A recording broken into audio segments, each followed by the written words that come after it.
And what was the general nature of, the online harassment that was going on? I mean, because I read the reports by all the three reports by The Wire. So, usually it is anyway difficult to be, a woman professional in a very deeply patriarchal society like India.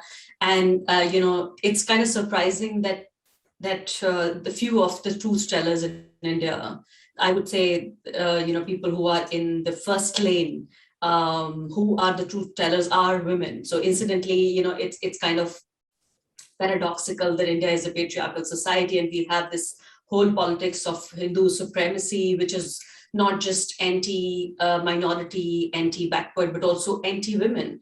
And despite all of this, you have all these women who are truth tellers of our times. So I think it's a nice, though it's paradoxical, but I think it's kind of a pleasant thing to note.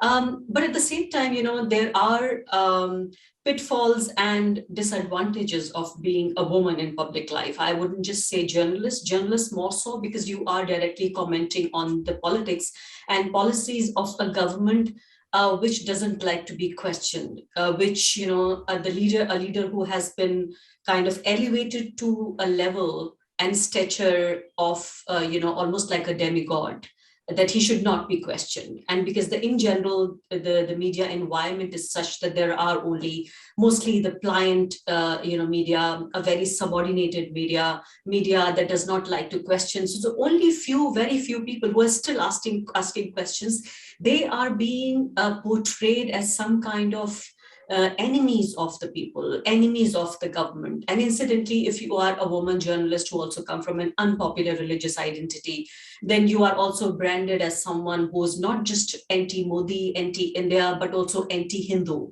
So when they project such kind of an imagery of a journalist, then of course, the majority people from the majority community, even besides the targeted and I would say the politically sponsored hate that comes to me, there are also organically, genuinely people believe that people like me are the enemies of the state and enemies of Hindus. So I think so much of the hatred and abuses that I get is driven by this hatred and driven by this notion that what I'm saying and just merely asking questions is an anti-national act. So did you take it to Twitter or GitHub, technology platforms, from, where this really happened? So this is not just for the first time that this is happening. I thought, every time I think that I've been hardened and I think I've developed a thick skin, I keep complaining to Twitter, I keep complaining to Instagram, sometimes even to Facebook. I keep writing these emails. Sometimes Twitter will act and sometimes they will, disable and suspend the account, but mostly they do not. And imagine, I mean, look, there is only 24 hours that you get to work. So if people, I mean, mostly people say just block them, just kind of, don't let them comment, just block your comment. Sometimes people suggest, okay, just make your Instagram private. The whole burden of this vicious environment, the whole burden is on the victims, that they are supposed to be doing this. Believe me, if I would just start blocking people, the whole day I would just be doing this, sitting on Twitter and Instagram, on Facebook, on my email, and just blocking people. So should I just stop, working and just kind of give all my time to these trolls, sponsored and non-sponsored? So mostly I try to ignore, but the moment I realized, no, I have developed a thick skin, they will go much deeper and hit you where it kind of hurts you the most. Coming to law enforcement agencies, right from FIR reports to, the legal platforms, what was their response? Was there any proactive step from their side to sort it out? Well, it's kind of a sorry state where I have to say this. I do, of course, like any other citizen of India, do have faith in the law enforcement agencies, in Indian IPC, in Indian judiciary. But the problem is that we've seen in the last few years, especially under this regime, not just the media, but also our law enforcement agencies have also become working in a very compromised fashion. That if I am the one who's going to complain, so I will be rather harassed. and the whole process becomes the punishment for the victim. So I wouldn't say that I have actually gone to file an FIR. I have not done that so far. I mean, there have been FIRs and police cases filed on me, and you have no other way but to defend yourself. But I have been careful not to do the offense thing, because then, again, I said that I want to spend more of my time, energy, resources in, collecting stories, in giving a representation to the marginalized communities, reporting on issues, than just kind of wasting my time complaining to Twitter, complaining to police, going to the courts. So, it's also a choice that you make in life. I usually try to not react to abuses and to threats and intimidation until and unless I really find something that has the potential to physically harm me. Then I will, I have contacted a few international organizations, and they have issued statements in my favor, and I've asked the government to contain these people who are spreading hatred and violence and these kind of threats. So I have not actively gone to the police and filed a case so far.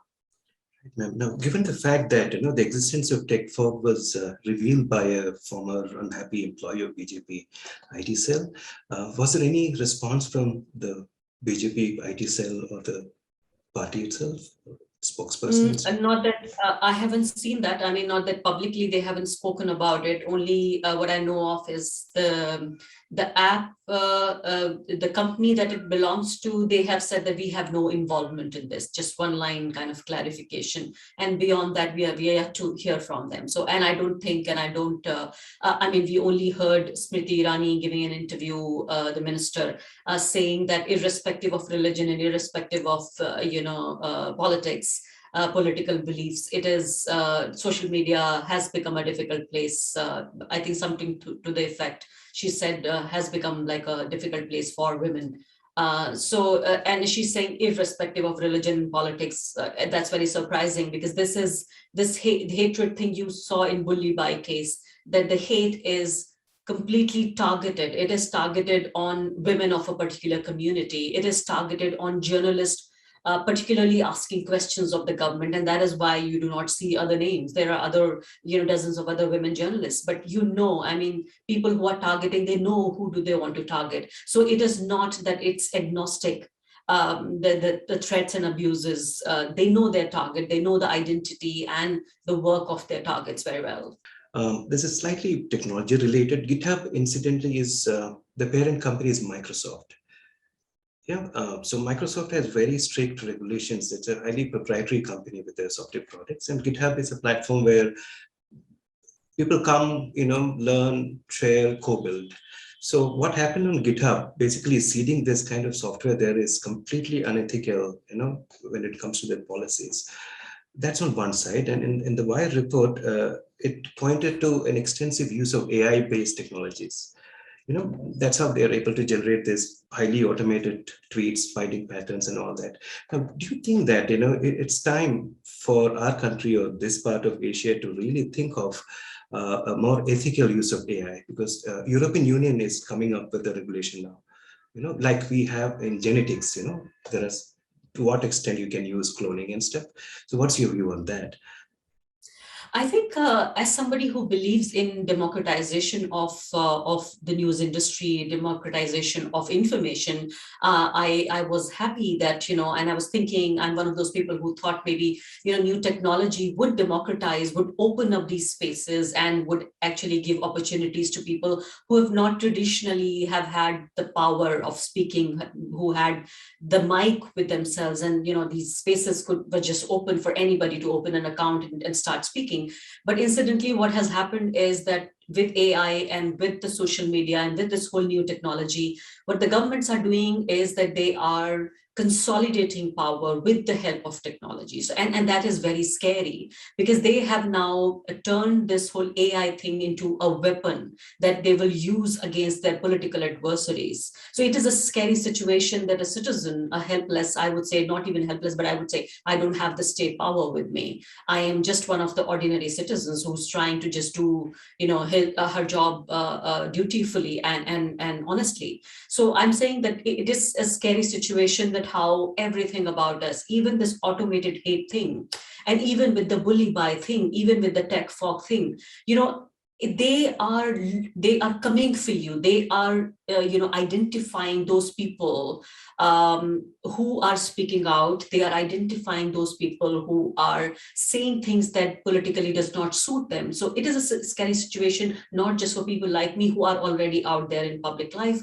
but also very difficult for people who do not have a public profile but still want to have a voice. Like I'm talking about these young women, college going women, or young women professionals, or young reporters, for example. It's going to be very difficult and very discouraging for young women reporters to be out there in public and getting identified and getting attacked and harassed. So I think it's high time that we think of more, as you said, I totally agree, more ethical use of AI, which should be in the larger interest of democracy, of, I would say, kind of opening up spaces, giving more opportunities to the marginalized communities, then just giving it may be another opportunity for the government to consolidate power.